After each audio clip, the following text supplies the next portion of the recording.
el hecho de que se juntaran en París, uno sabía que siempre París había sido un refugio. ¿Quién escribió eso de los olvidados? Siempre... Los derrotados huyen a París. Los derrotados huyen a París. Ese de José Acosta, nuestro amigo. Decíamos que era un título para retirarse ya. Sí, es verdad.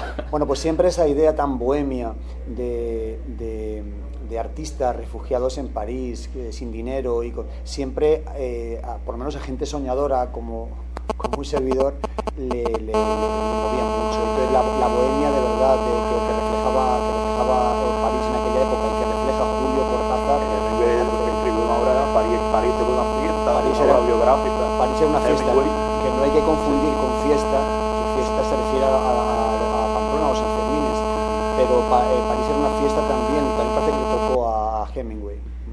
Sí.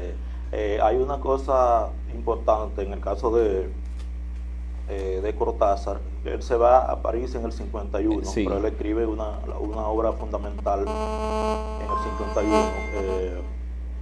Su primer libro de cuentos, Bestiario. Bestiario, el libro de cuentos Bestiario, y ya cuando salió Bestiario lo había publicado en algunas revistas, algunas cosas, pero no tenía ese nombre. Ahora cuando se va a París, se va por recomendación y se va con una beca y se va también a trabajar en la UNESCO.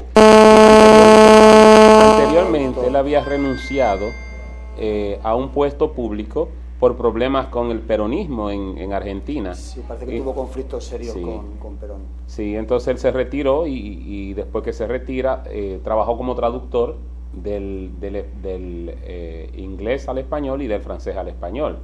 Yo tenía un amigo, Nelson Julio... Y del inglés al francés creo que también hizo algunos trabajos. Tenía un amigo, Nelson Julio Minaya, que él se quejaba siempre de la traducción que hizo Julio Cortázar de Memorias de Adriano, de Marguerite Yourcenar. Sí. Y yo voy a decir una cosa, o sea, mi amigo, que está muerto, Nelson Julio Minaya, él porque dominaba un francés a la perfección y podía leer a Marguerite Yourcenar en francés, pero la traducción que yo leía en español y que hizo Julio Cortázar no puede ser más perfecta. Realmente es excelente, pero hay gente como mi amigo Julio Nelson. Estamos hablando de Memorias de Adriano. Memorias de Adriano, que la traducción en español es de Julio Cortázar y es una traducción excelente. Yo tenía un profesor en la universidad que leyó esa traducción de Julio Cortázar y él decía que era increíble, o sea, ese manejo del lenguaje es una traducción perfecta, es excelente, pero hay personas que son extremadamente exigentes y así era mi amigo Nelson Julio y él no estaba conforme porque él había leído originalmente en francés. Okay. El caso de Rayuela, que tenemos que volver sobre Rayuela, que es la obra cumbre, quizás es una de las obras más importantes, las 3 obras más importantes escritas en Latinoamérica, ¿verdad? Rayuela. ¿Qué no le iba a poner Rayuela? Sí. Mándala, que es un nombre... Mándala en sánscrito. Sí. En sánscrito, y el mándala es una especie como de figura de dibujo que establece. Es como si fuera una rueda, ¿verdad? Dentro, muy abigarrada, con muchos detalles, muchas cosas, y el mándala establece el concepto del macrocosmos y del microcosmos, la unión de lo etéreo y de lo terrestre, ¿no? La realidad fáctica y la realidad psicológica. Entonces, justamente Rayuela está hecho con el criterio de ese tipo de filosofía oriental. Por eso le iba a poner mándala. Pero parece que alguien le convenció de que nadie iba a entenderlo. Yo no sabía que venía del sánscrito, pero una lengua de los brahmanes, del tronco indoeuropeo de hace tantísimos, de la India, a muy poca gente le iba a llegar ese título, desde luego. Rayuela quizás hay que explicarle a los amables televidentes qué es Rayuela. La famosa peregrina que jugaban las niñitas y los niñitos. En España le llamábamos el truque, pero en realidad es en los tiempos de lluvia, creo que es lo mismo. En los tiempos de lluvia se hacía con una lima, con punta, se dibujaba en el suelo, en el barro, en el lodo, se dibujaba un cuadrado con unas rayas y a partir de ahí pues se clavaba la lima y se iban dando saltos a patacoja, etcétera. Y en tiempos secos era con una piedra, con un canto de piedra, o a veces con un tacón, con de los zapateros, se tiraba, y si caía en la rayuela, en el sitio, en el truco le llamábamos, entonces ahí era más de niñas que de niños, pero jugábamos todos. Pero los niños jugábamos. Sí, igualmente. Entonces yo creo que también es un juego muy popular en Argentina. Yo no sé en Dominicana si se hacía igual o no sé. Sí, aunque hay, yo no sé, porque parece que la rayuela en Argentina se juega con un objeto especial, porque leí justamente hoy que en la tumba de Cortázar, que está en Montparnasse, en Francia. Ponen copas de vino, una copa y una rayuela, dice. O sea, parece que también se llama rayuela al objeto ese que uno tira. Yo también vi pero no es una rayuela, es el nombre específico del objeto, del canto con el que lanzan. A veces es de piedra, bien plano, y a veces es el tacón que usan los zapateros para pegar en los zapatos, adelante en las medias suelas y atrás los tacones, ¿sí? Y con eso es con lo que se juega, pero tiene un nombre específico en Argentina, no me acuerdo cuál es, pero sé que en la tumba de Cortázar siempre aparecen cartas de seguidores o de amantes de su literatura, y de vez en cuando sí aparece una copa de vino, un vaso de vino. Una de las cosas interesantes es que Cortázar dejó de ser un escritor para convertirse para nosotros en un amigo personal.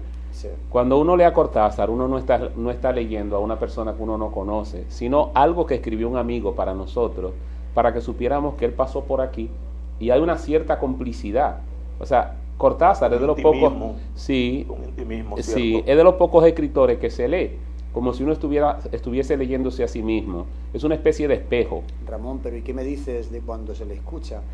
Yo fue a través de ti que esa magia, sí, que conseguiste esa magia, que conseguiste algunos cuentos, un par de cuentos contados por él, el de Torito, que fue de la época en la que él se aficionó al boxeo, a las escuelas de boxeo, y vivió un poco ese ambiente, ese sudor y esos dramas de la vida del boxeo.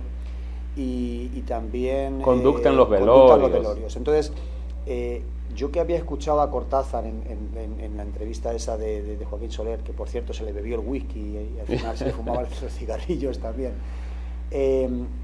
un hombre que tenía un frenillo. Yo no creo que fuera por el acento francés, yo creo que era un frenillo, un problema de dicción físico, es decir, no sé si serían en el paladar o debajo de la lengua, pero él guerreaba mucho, entonces no me imaginaba que iba a tener la osadía. Yo me conformaría con escribir si escribiera como él. Él deja trabajos, cuentos contados, que me pareció una idea genial. Cualquier día vamos a tener que adoptarla nosotros. Y señores, qué gusto, qué sabor, cuando le escuchas a contar la historia, como que quieres que siga, y el tono es rarísimo, porque es un tono monótono, o sea, no tiene ni subidas ni bajadas, y sin embargo no baja el interés para nada, es decir, que el cuento lo vale. Él logra algo, sí, Omar, él logra algo en esto, cuando él cuenta, cuando él narra sus cuentos, que parece increíble. Yo traté de leer Torito muchísimas veces y nunca me gustó. No me gustó hasta que Cortázar lo leyó en su propia voz, porque es que él logra el tono exacto de este cuento, porque él lo narra y él sabe lo que él quiere y él transmite eso que él quiere. Leído sin haber escuchado a Cortázar, Torito no es ni la mitad de bueno de lo que se convierte después de ser leído por Cortázar. Que los autores siempre le damos, cuando leemos nuestros trabajos, le damos la entonación exacta, que no siempre conseguimos con los signos de puntuación. A veces traiciona un poco. Que a propósito había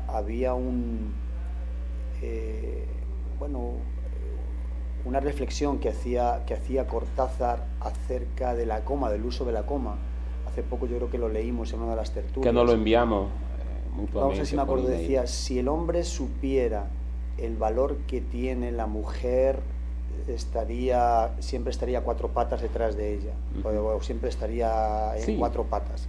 Entonces hacía una reflexión que era muy diferente si se colocaba la coma en el tiene o si se colocaba la coma en el mujer. Un hombre probablemente pondría en tiene. Si el hombre supiera el valor que tiene, coma, la mujer siempre estaría detrás de él. Entonces, es un juego interesante. Si el hombre supiera el valor que tiene la mujer, coma.